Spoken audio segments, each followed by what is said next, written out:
all this evening to another Berean Bible Alive session. Scriptures tells us of the Berean Christians that they had the culture of always going back to check the scriptures for the sole reason of authenticating the message that they have heard. That because we live in a generation where anybody can get up at any point in time and say anything. And our lives are too precious. We're only going to live once. And our period of life on earth is so short, we can't just build it on anything anybody is saying. It has to be validated and authenticated by scriptures. So we have gone back, we've checked the scriptures, and we've come so that we can all reason together. So it's a two-way, three-way discussion. The panelists and I, we're having a flow of discussion, and you with us via the channels, we're having another discussion. So please make use of the comment box on Facebook, on Twitter, and YouTube, and possibly our website, and let's have a robust discussion. So I welcome you once again to Berean Bible Alive. Our prayer and our hope is that by the time we are done, you will be able to better apply the lessons and the principles and the life that has been shared with us since Sunday and today. Joining us today, again, is Pastor Victor Alaofin, PhD. You're welcome, sir. Pastor Victor. Your mic.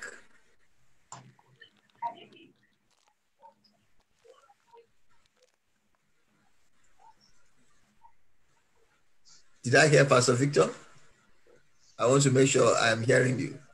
Okay, I said thank you very much. Oh, okay then. Thank you so much. And also with us again, for the second time, is Minister Steve Daniels.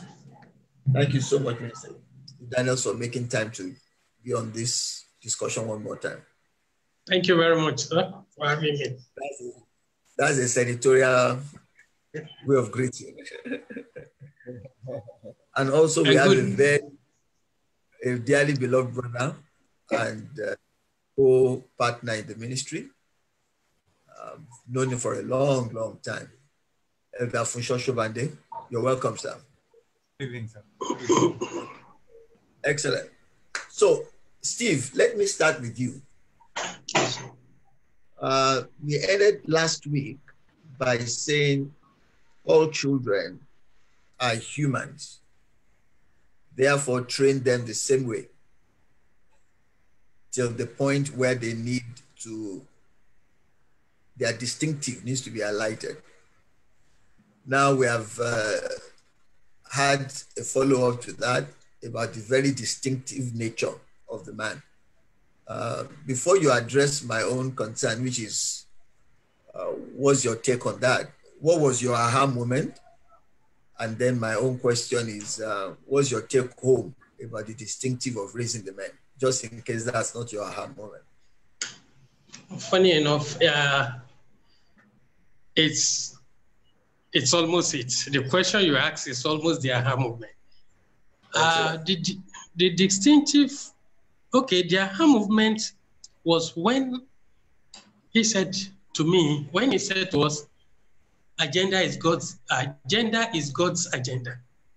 You know, all along, we've not really, for me, and maybe for others, we've not really looked at the gender issue that is creating some unnecessary argument here and there, particularly in the West, where we now have people who no longer see themselves, even though they have the male genital organ, they no longer see themselves as male, but they see themselves as something else. Likewise, women. But again, when he said gender is God's agenda, that actually took me back to the same Genesis chapter 1, verse 26 and 7, where he said, male and female, he created them. That is, having created us in his own image, who God himself, we've come to understand that God is both male and female. He further went further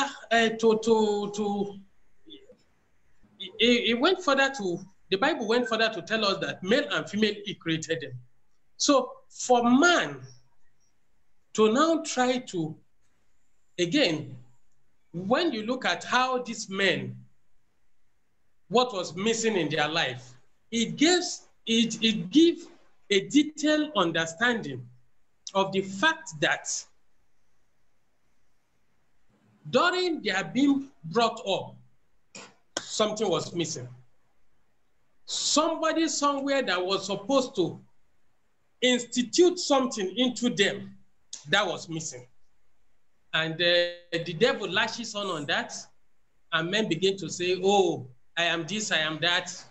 I would rather be an X instead of taking male or female. So that is it. Then coming to the distinguishing factor, which was a flow of what we had last week. Again, the whole thing boils down to almost the same. Because these features, the uniqueness of man, I've seen it from the teacher's explanation. It made us to understand that there are three distinct unique factors. And he talked about strength. When you look at strength, vis-a-vis where we're coming from last week, where we look at the lion and the lamb, strength represents the lion. Then when you move to the other one, he now talks about the essence of man having this strength is so that he can do battle.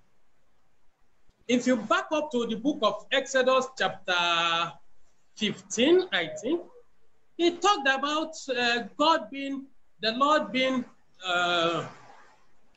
how did he even put it now? God is a man of war. He's a man of war. So God being a man of war, this future with which God created us, where he told us in his image and likeness, that is in his functionality and his character, which he passed on to us, is still the same that is playing out now, where we see these three distinctive factors, where we talk about this ability to do battle, and we also have the third one, which talked about being an hero.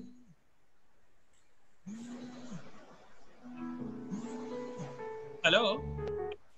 Yeah, Hello? we are with you. Can We you are hear with me? you. Yes, we can. Sorry, it's raining. It's raining heavily. I think that is what my screen just went like. Okay, about hero. What is this hero thing? Every man wants to be growing up, we have always looked forward to becoming this, becoming that, or doing this and that. Again, as I studied the Bible, I saw in the book of the same Genesis chapter 1. By the time I got to verse 28 of it, God commanded man to be fruitful and multiply. So I now look at this fruitfulness. What is this fruitfulness? It's the ability of a man to do battle. It's when you get to the multiplication stage, you have become that hero. So the whole thing is just interwoven. I would like to stop there for now. Okay, thank you so much. After we had commenced, Elder Bola Shobande joined us. You're welcome. I'll be coming to you in a little while, so you may need to unmute your mic. Elder Funsho Shobande, you want to tell us your aha moment and maybe take it from where Steve stopped? Thank you very much, Pastor. I think for me, the issue was, yes, he did say something that I consider very dear to my heart, which is that God's creations are gender specific.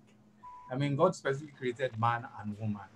And I was very glad when at the UN, the late Robert Mugabe took that stance while he was addressing the United Nations. And he was talking about his country, but I think he was talking in a larger context of Africa, where he said, we are not gays, you know. And I think that in that context, we see that a man was created and the woman was created to be his helper and helpmate. And that all these other machinations of people coming together are highly unscriptural. If you look at the book of Romans, chapter 1, 26 and 27, it says God gave them over to shameful lusts.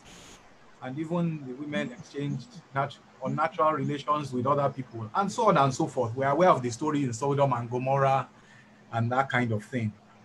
So for me, another point that hit home was when he says, he tried to describe the father as the hero. And I think in the past, we've defined a father as a source from whom all things kind of flow.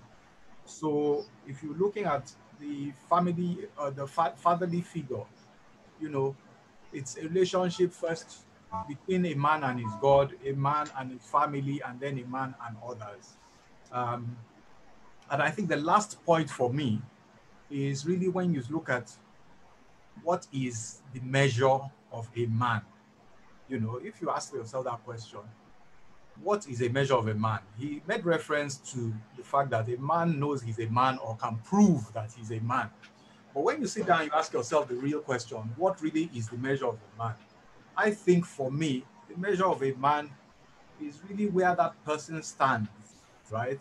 In moments of, not where he stands, in moments of comfort and convenience, but really where he stands when there is challenge, controversy, or adversity. And under any of those scenarios, what would determine the man is his strength and character. I think I'd like to stop there for now. Thank you so much. Elder Bola Sobande, let's come to you. The last week discussion, you are quite emphatic about the need to bring to the fore for the African child a clear distinctive between the male and the female gender. So if you want to take it from there, as well as tell us your aha moment during the message, then we can make progress. Good evening, everyone, and thank you for having me here again this evening. What I found, my aha moment was when he said that, he says, men, I remember that he said, men, the essence of a man is strength. And I went back, for some reason, everything kind of aligned with what it was that we had said in the previous week. He had said, we had mentioned also that men basically are described by, a man is kind of valued by his strength. One of the things a man is valued by. And that men were made to be powerful. A man is a warrior. And all of it comprises the strength again. So what I kept thinking about is, how do you balance the strength with the ability to serve? You know, if the focus of a man is how strong you are, how masculine you look, how women on the other hand are kind of made to feel like, often when a female child does something, you're like, stop doing that, stop walking like a man, stop doing this like a man. So clearly there's a clear distinction in what the expectation is from a female angle and a male angle. And for me, that is a clear distinction because we're back to the same thing of strength. And I just think the way I see it basically is we need to kind of intermarry them. We need to emphasize less on the strength and more on the service, or basically say, use your strength to serve for a man, and then say to the woman, use your service, when you serve with strength. So we can kind of marry them without undermining the attitudes of each.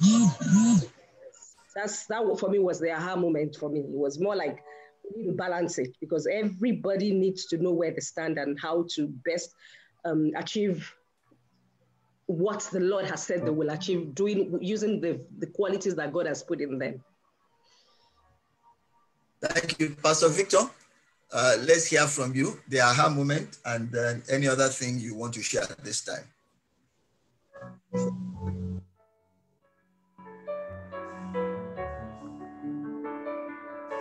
that is very clear when we talk about these things. The very first thing he said about the fact that gender was deliberately created by God. And I think part of what we battle very much in this generation is we're seeing the hand of the devil and his doctrine trying to corrupt everything that God made and that he designed. In God, anything we're talking about in this area must always derive from the master, who is the chief designer of the human race and the human group that we're talking about. So the Bible said he created them male and female. This was even before women were created, which meant both genders were a deliberate creation from the beginning. And he went on to also establish the distinction. The reason why there's a need to have distinction between the two, because the two working in their silos, properly formed according to his plan, when they come together, they form one, which gives us that equation that we talk about during wedding ceremonies, that 1 + 1 is 1. The one that is formed by a man and a woman is the most complete and rounded form of one that you can have on earth. Is the best and biggest form of one that is possible, because everything is fused together, the strength, the emotion, everything into one. There is no other place where we can find balance like we can find it in the example of the Father. We have the Father is described in scriptures as the Lord of hosts. He's described as the powerful one. But when we have problems, who do we run to? We run to him. And some poet in Yoruba language says he races to go and save his children from danger. And he says he, not she. So what we're saying is that all the issues of trying to desensitize the gender into a conflicting position, I think generally it doesn't come from God's perspective. There is no conflict if it's approached from God's perspective, because there is a purpose to everything that he made. He did not make anything. Scientists in every area that have, and everything they have done, haven't found things that God created that have no objective. Everything he made, there's a reason, and that reason is well defined and served by that thing that he created. So my take is that balance, most of the discussions or arguments come when there is an imbalance. A man has strength, a man is a warrior, a man is a hero. So what purpose is he having that strength? Is he battling? Is he a hero? For selfish purposes? Is this to do anti-God things? No. He has all those strengths to use to defend and protect the other side. Now, we look at it and following the kind of philosophy that is all over the place now. I have seen live examples of some environments where in reacting to some of the things that we're discussing, society has created men that are emasculated, and they have created women that are more masculine than men. The new contraption has not produced better results. We can all recall the scripture in Ecclesiastes that says, whatever God does cannot be improved on. That's why I always say that there is no version 1.2 human being or version 1.5 baby. If it is man, there will be 2000 model. Then there will be 2001 model that will be better. But whichever year God created us, that model is what we have been running since then, and you can't make it better. So my summary, I think he said it all when he started it with the fact that the genders were created by God and they were created for a purpose, and that all the qualities in the man was put there to serve. There is no father if there is no sacrifice. I look at most of the examples of countries that we have and all the issues that we have in many of them. If you look at most of the countries that have succeeded, go and I think it was Funshaw that shared one pointed us to one documentary that said the men that built America. There is always a father that creates development in most environments. There is a fatherly spirit that makes things happen. That kind of spirit, so that fatherly spirit reminds us that all those strengths, all those qualities that are defined as masculine, they are created for the purpose of the people and the family. They were not created so that a man can jump from a mountain and jump on a horse, fly a plane and shoot guns and say that he's a macho man. That's not the objective. The objective is for the group that is his constituency, was created to protect, to serve, and take care of. And everything that God puts in the female gender is also to bring to complete that union, bring it into completion. So I think I'll stop there because of time. Okay, thank you, Pastor Victor. I will still stay with you on the next thing I would like us to discuss. He spoke about inabilities in the physical body of a man as a weakness and therefore not able to satisfy a partner. And he also likened that to inabilities in the psyche that also leads to inability of the man to be the real man that he needs to be within the family setting. But for the advantage of those who are not able to listen to the Sunday message, and if you are joining us, this is Berean Bible Alive, you can participate in this discussion by typing in the comment boxes what your thoughts and perspectives are. All we are looking for is the truth of God's word and nothing but the truth. And we are discussing a message from Sunday service called Restoring the Masculine Heart, delivered by Stephen Omojuigbe. So he says, based on 1 Corinthians 16:13, the essence of a man is strength. He also says, based on Exodus 26:3, God is the God of war. So the strength of the man is to do battle, fight for the love of his wife, fight for the sanity of his family, and defend the vulnerable and stand for justice in the society. And he also says every man, based on Ephesians 1:22, where it says God has been made the head of all things, that a man also seeks to be a hero. Now, specifically talking about the man being a strength, he mentioned the fact that when a man in a marital situation has no libido or can't sustain an erection, he is of no use to the wife. And I do know that there are many women that have complained about this, either because the man is stressed or there could be some other underlying situation. So he says that's a lack of strength, okay?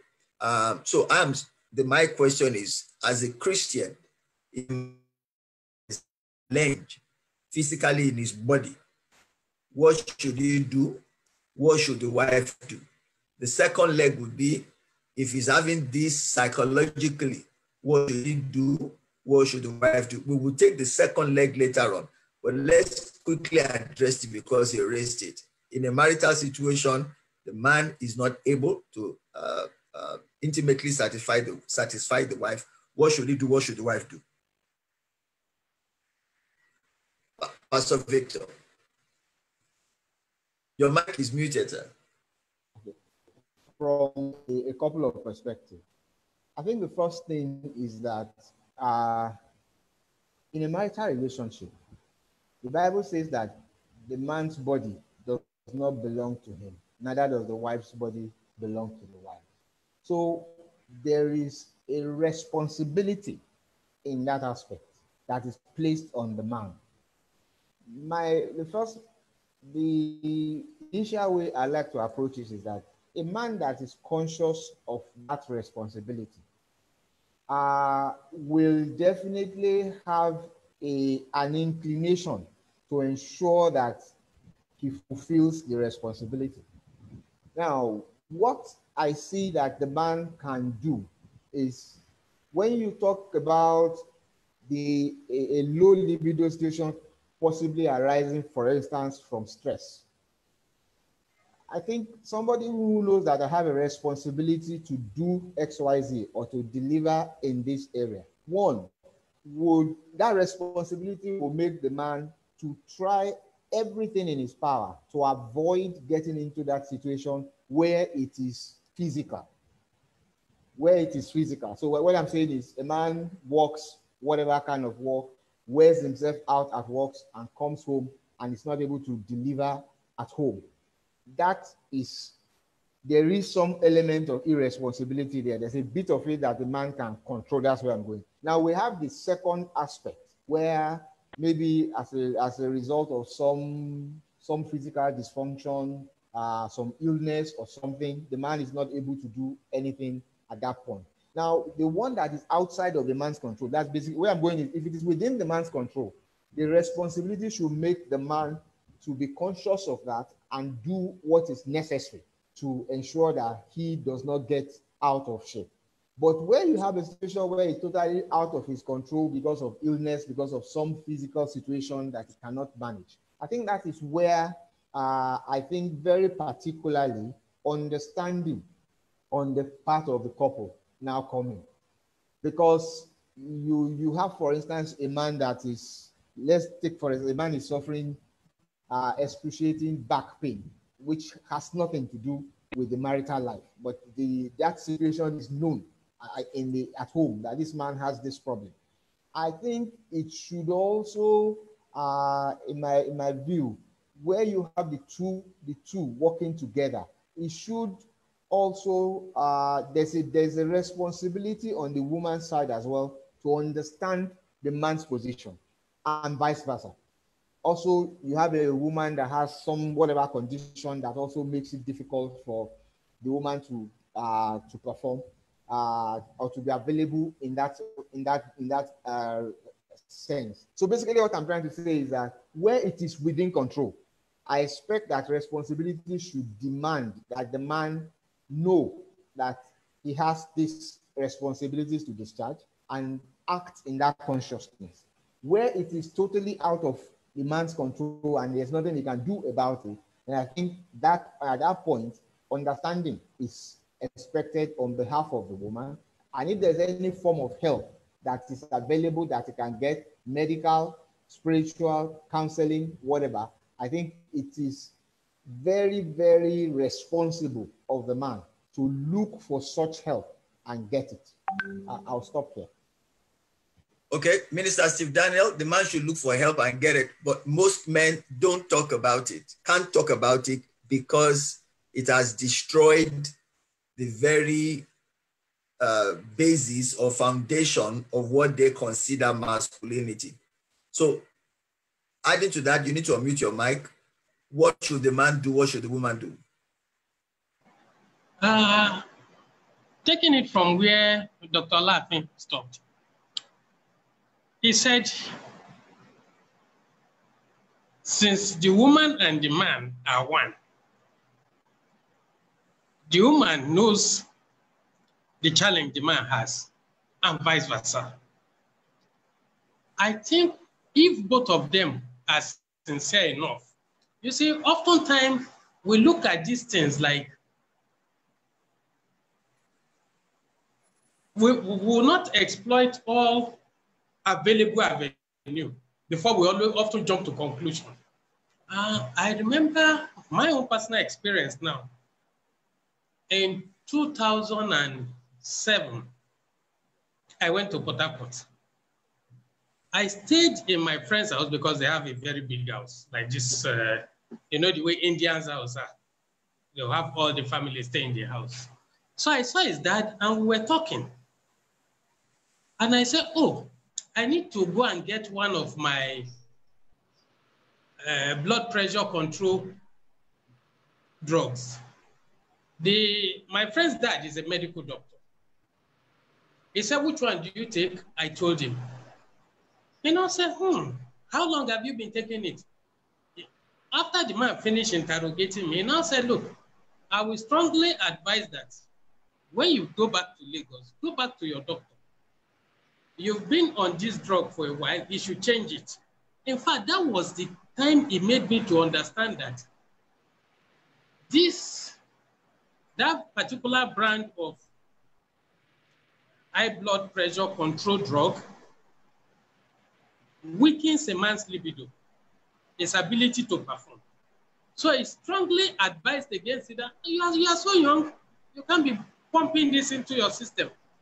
So, like I said, except where they've done all, even the Bible says, having done all, stand still. Let them go from trying different medical solutions that will be available to them, to exercise, to spiritual. Just try everything. God will always make a way. There's this testimony, I remember very well, it was around 1987. This man had not been able to perform his original conjugal duty for over 15 years. He went to a crusade. Suddenly,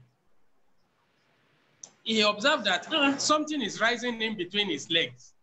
And so in that line, people should try and go through all the available solutions. Where they don't know, they should ask.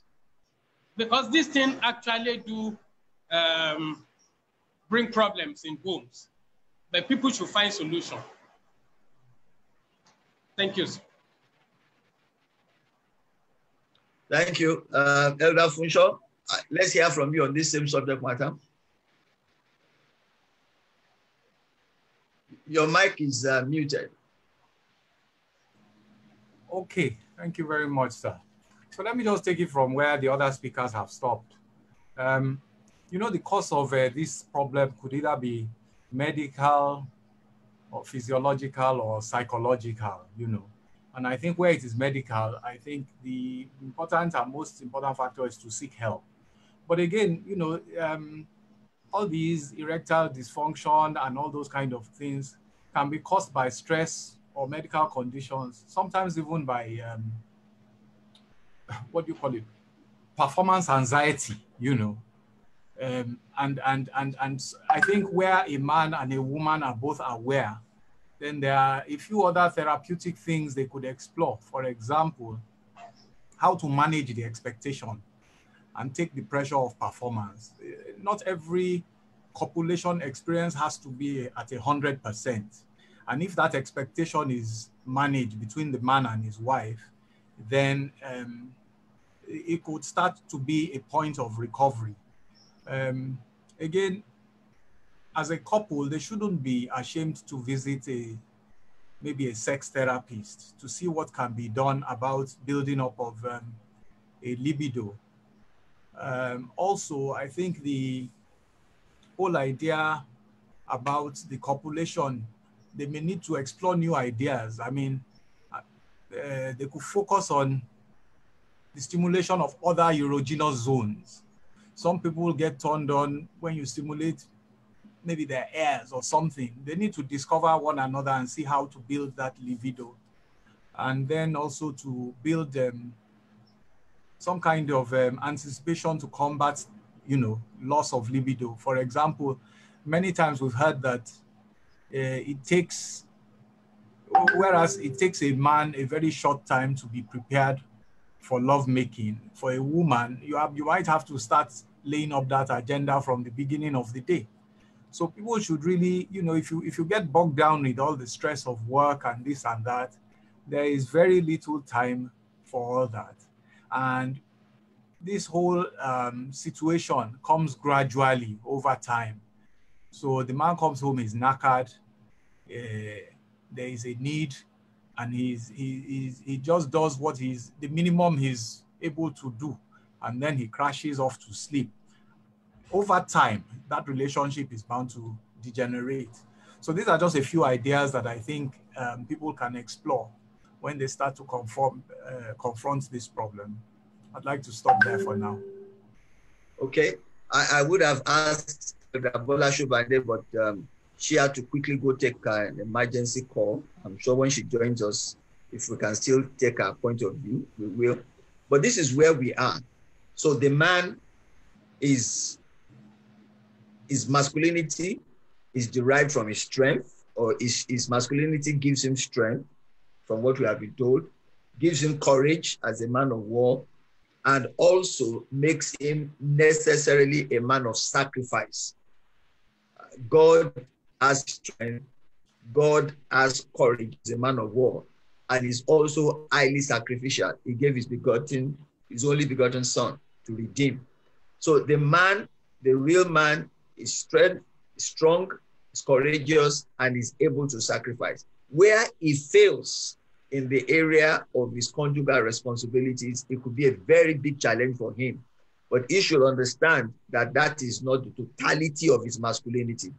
And the wife should also understand that that is not where the world stops. They can get help and spiritual intervention. We believe God that all will be well in that area. But taking it from there, we will look at Luke chapter 9 and verse 35. Luke 9:35. If the back office can project that. And a voice came out of the cloud saying, "This is my beloved son, hear him." So this is God affirming a son, stirring up his masculinity from what we have heard, to ensure that this son is not emasculated in the area of functionality. That this man, this son of his, does not drop the ball. He is affirmed. The same way a man can fail in his conjugal responsibility, a man can fail in life because he did not have an earthly father affirm him.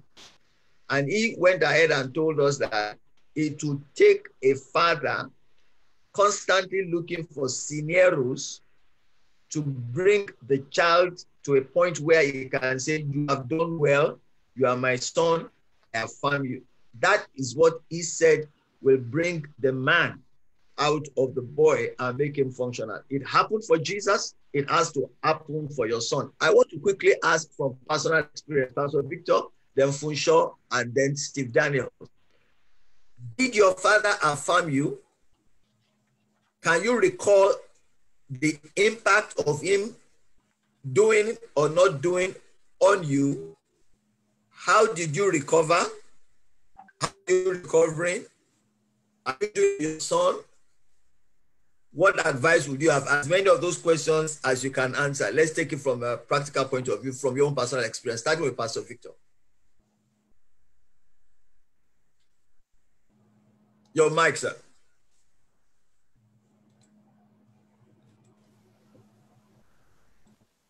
Okay. Yes, the place of affirmation is very, very strong and very obvious in the life of a person. In my own experience, I think I have said it before that my parents were separated, so I didn't live with my dad. I grew up with my mom.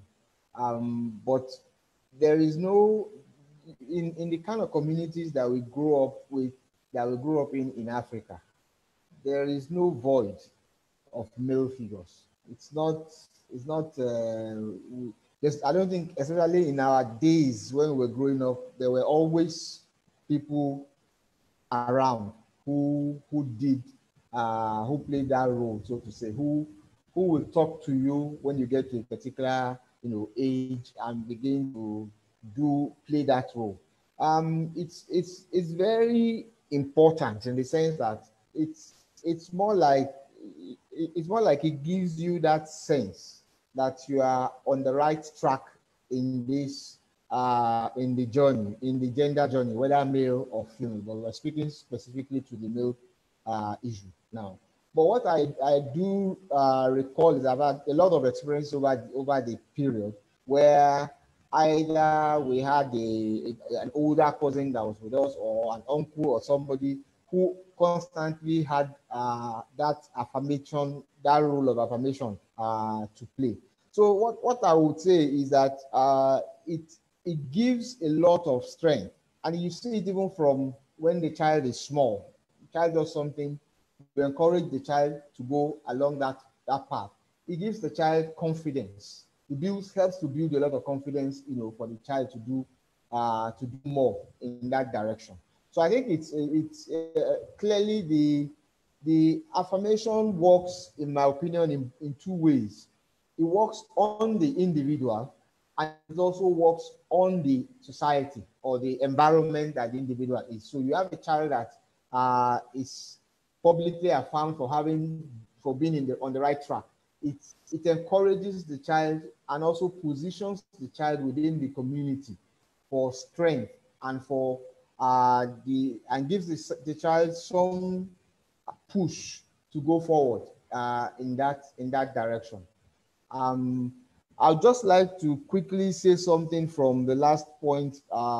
If there's always been this talk of, if I do this, it will be seen as a sign of weakness.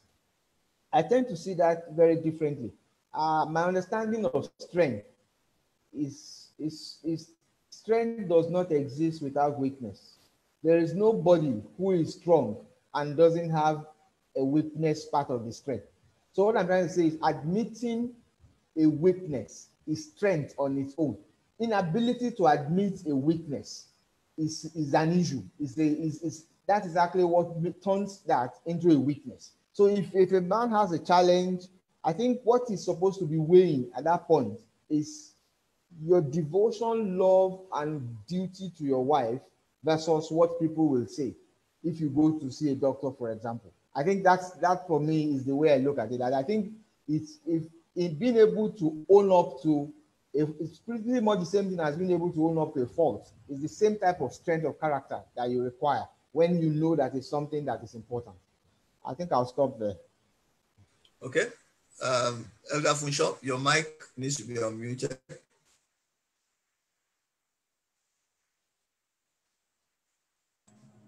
Okay, thank you very much, Pastor. Okay, I think taking off from where Pastor Victor stopped, there are many circumstances where the validation by a man may not be possible. Separation or divorce, death of a spouse, and some people are adopted into a home, either by a single woman or whatever. So there are some cases where that validation is not necessarily possible. That is not to say that there's no place for validation, but it was one area that I found very difficult to agree with the speaker, that without validation of a man, or without validation of a father, that a man is lost. I also happen to have been raised by my mom. I lost my dad at the age of 7. And, my mom raised 4 kids, and I think she did a damn good job doing that. And Victor mentioned, validation is a means of encouragement or reinforcing positive habits in people as you bring them up. But again, I also feel that if you need to be validated by a man, then it's probably because, there was some gap in being validated as a child, and people don't normally receive praise for good things they do, and they continue to seek for it outside. So if there is a pattern within a man of seeking validation and approval, then it's probably a result of that gap that have been created during childhood. Despite the fact that we were brought up by our mom, I don't think any of us suffered that issue of lack of validation by a man, So that is my own 2 pence on the matter. Before you drop, yes, you lost your dad at age 7. Are you saying there were no other male figure around that could have done that for you that you probably didn't pay attention to? When I think back, there were 1 or 2 people, but were they, you know, when you talk about people being around, you keep wondering how available or how constant are those people, you know, when you need them or when you need to reach out to them and that sort of thing. And I think we sort of got brought up in such a way that anything we needed or we required to validate, we actually went to our mom for. And I doubt that any of us, myself or my siblings, really, really missed that validation by a man or had to really go outside of maybe our immediate cousins and stuff like that for any kind of validation. Okay. I will make my own comments after I may have heard all of you. Steve Daniels, you want to come in at this time? Bola Shobande, you're welcome back. We will brief you as to what has happened so far. Steve Daniels, yes, let's hear from you. Yes, you see, when he talked about the validation of a father to his son, is one thing that I never had growing up. But again, I have sat down over time to say, how come other people got validation from their father, other boys? We didn't get it. But looking at the whole scenario as I grew up, I came to understand that, I've come to the understanding that because of the level of education of my dad and his exposure, so for him, those things does not count. But the validation, like Uncle Funshaw had said, my mom was always there. She was just always there. But my dad, yes, is there.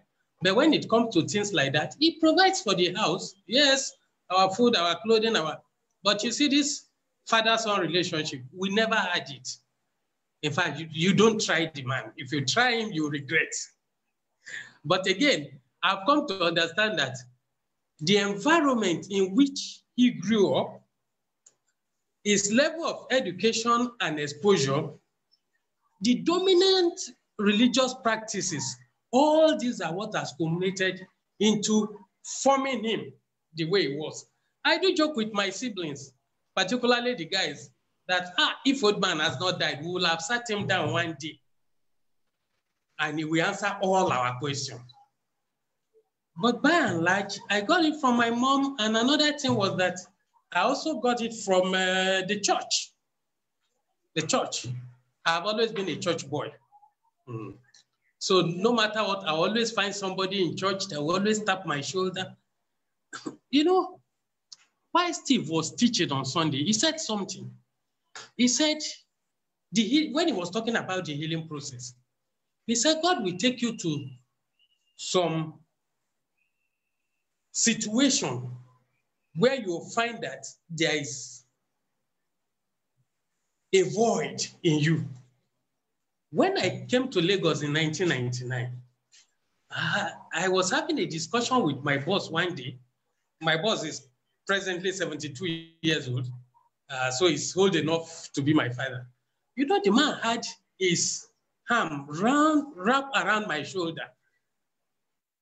He left a lasting, that memory cannot, it will remain, I believe it will remain till I die. It's indestructible. So that one made me to understand that, okay, this thing that you didn't get from your dad and somebody is giving you now. So, but thank God, perhaps if my dad had been alive, he will have amended his ways because we will have spoken to him. But since he's no longer alive, God has, you see, God will always make a way.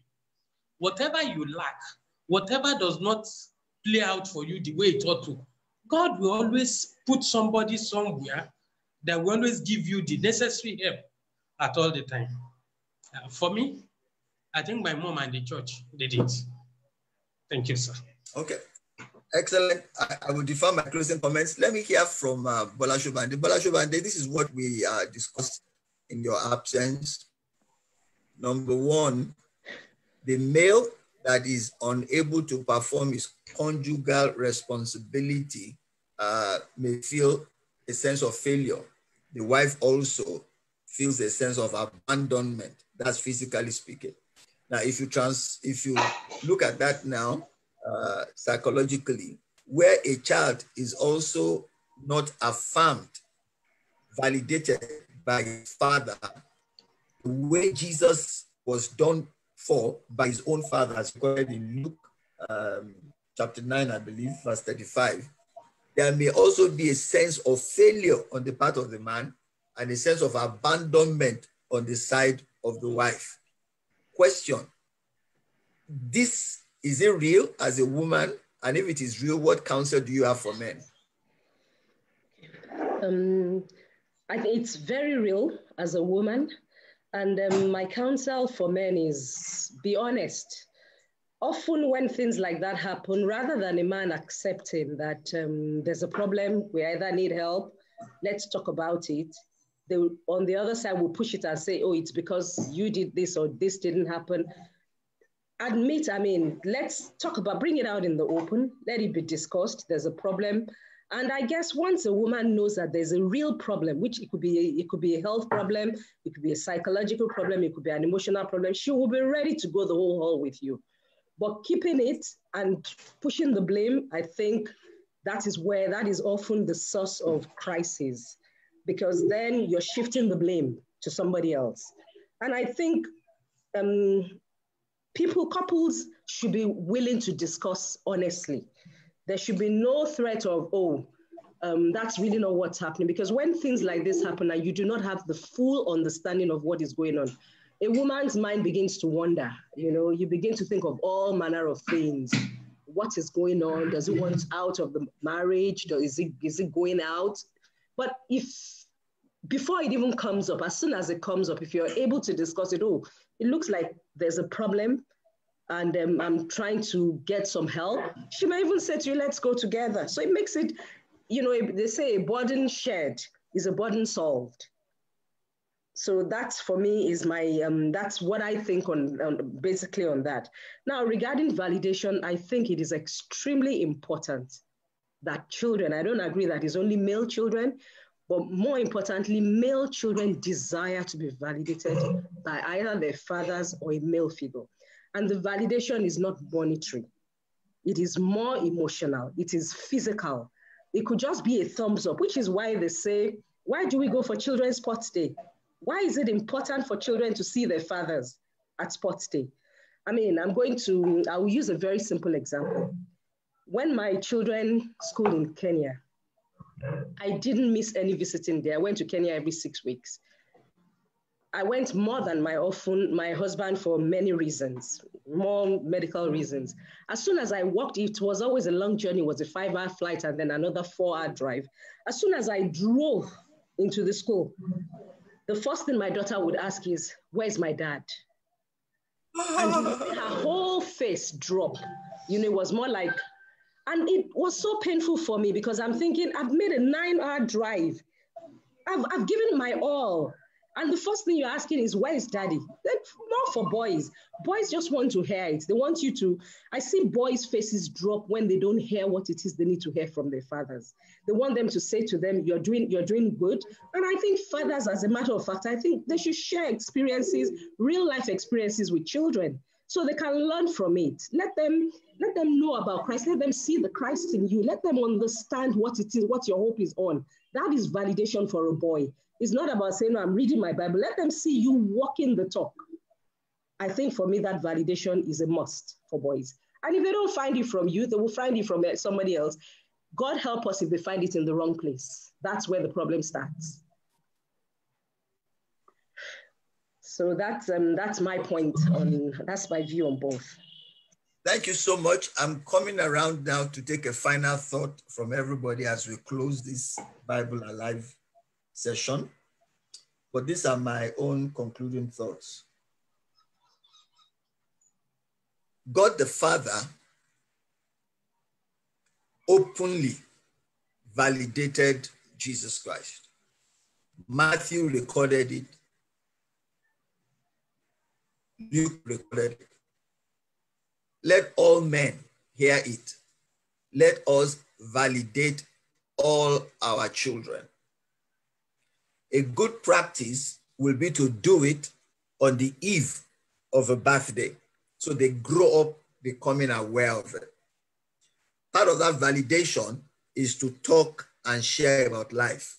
At every age, sex education appropriate for that age and information relevant to the happenings and the ongoings of the next year should be brought to their fore. They should hear their father say it. They should hear their mother say it. What they will pick from their father will be different from what they will pick from their mother. And I quite agree that there is a voice activation that needs to happen, that it is ideal that the father does. Whether we do it consciously or unconsciously, whether we are conscious about it or not, the mother will do our own part unconsciously. But the father will need to be deliberate about doing it.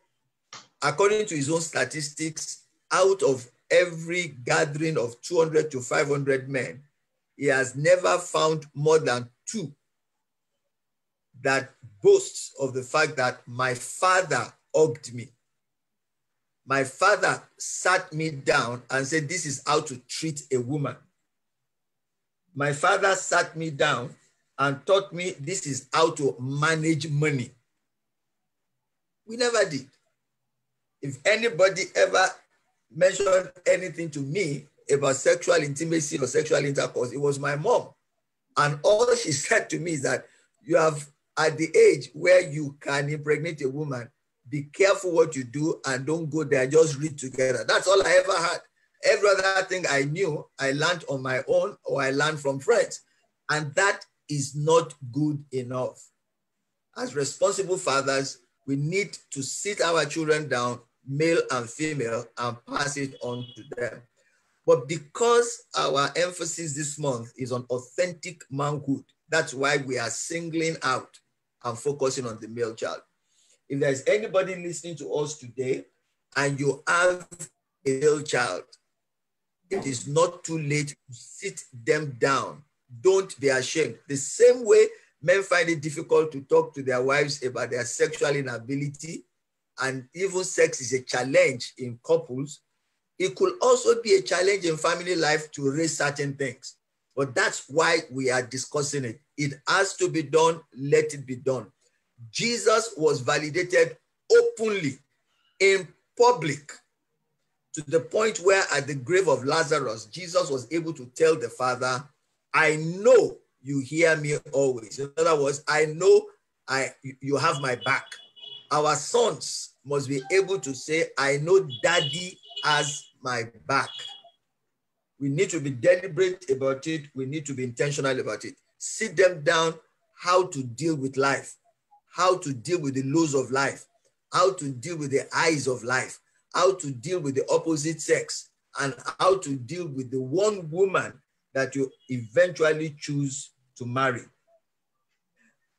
That's father to children. There was also something very profound that he said. He said, a man's voice could either be a voice of violence or a voice of silence.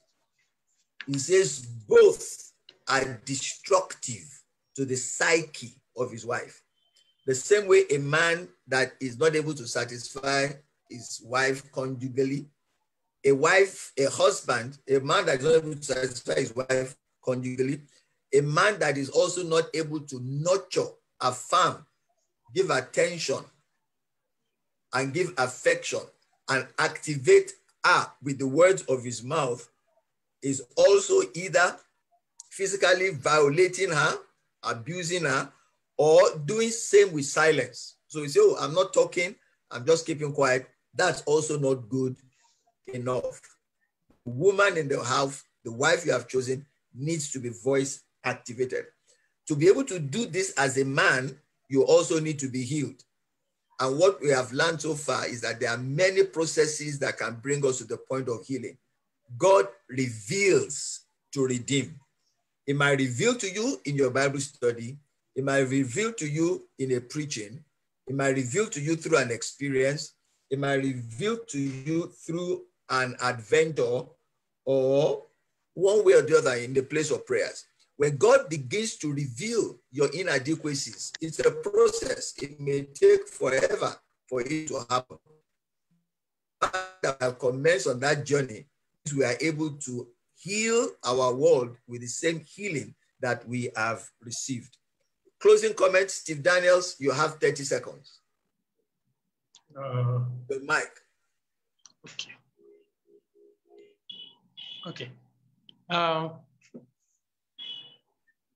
In closing, I would strongly advise us men to take all these things that we are teaching, that we are learning, and put it to practice.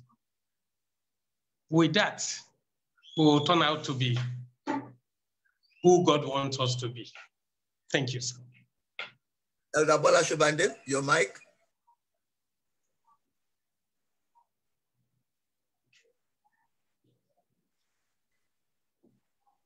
Okay, I'm so sorry. Okay, thank you. What I would just like to say that I think it's extremely important that when men deal with their children, they should do it in love, and they should let the children know that it is genuine. You can be hard. There's nothing, you must be hard with a male child, I believe, but let the male child know that behind the hardness, there's a lot of love. Don't let it come out as wickedness or lack of care. That's, for me, is what I want to mention in everything. Thank you. Thank you so much. Elder Funsho Shobande. Your mic. I think the most important takeaway for me is that, you know, in the whole course of bringing up the child, especially a male child, I think the whole idea is that male children can be very adventurous, and where the protocols are a bit lax, they might tend to stray. But I think the duty of everyone is to, when people fall or when they derail, I think the whole idea is how they can get restored to purpose. And I think that should be the takeaway from, you know, this Bible study, that there is a place for restoration unto purpose whenever one falls. They say a man only fails if he falls and fails to rise again. And all these teachings are provocative to rising again. Thank you, Pastor. Thank you, Elder Funsho. Pastor Victor? Thank you. I think my conclusion will just be that let us all follow the example of our Lord Jesus. He's physically demonstrated the perfection of everything that we're talking about in masculinity. It's demonstrated the balance between strength and love, or between the lion and the lamb, as was described last week. Thank you very much. Thank you, ladies and gentlemen. It has been a wonderful time this last 1 hour on Berean Bible Alive, trying to drill down on what we have been taught as a church, as a community, and trying to see how much of it we have applied before now, how much of it we are trying to align with and take down, and how much of it we are able to apply going forward. And as everybody have said, we want to let you know it is possible to raise healthy children. It is possible to raise strong male children who will demonstrate that strength by the level of sacrifice they are able to make as a man, as their source of strength. First of all, to their spouse, to their children, to their community, and to their world. Thank you so much for being a part of this. Next week, Sunday, this coming Sunday, beg your pardon, is Father's Day celebration at Rehoboth Community. Rehoboth Community is a global community of Christians that believe in the transformation of nations, one person at a time, one community at a time, and one nation at a time. And it is powered by the Father's House, which is the parish of the Rehoboth International Christian Center that meets in Osapa, London, in the Lekki area of Lagos State of Nigeria. I serve as the lead pastor, and my name is Olumide Olubenle. I'm ministering to us on the same theme, authentic manhood, is Professor Vincent Anibogu, a man who has been called of God at this time to these organizations on how they can attain their ultimate in God. And we are believing for a wild time again on Sunday. And we shall be back again. And I'm going to ask the same panel to be with us.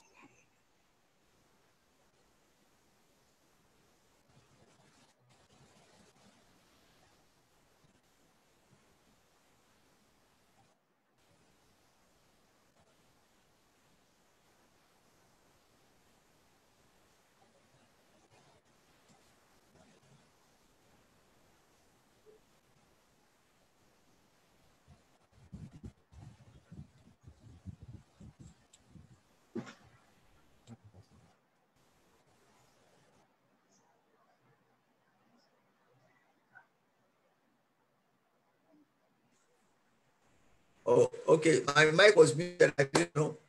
I'm on live. Thank you so much. That's the end of the Berean Bible Alive. Thank you so much for joining us. Till we see you again next week. Stay safe and stay saved. Minister Steve, thank you so much. Pastor Victor, thank you so much. Elder Bola Shubande, thank you so much for the time you have invested in this. God bless. Bye.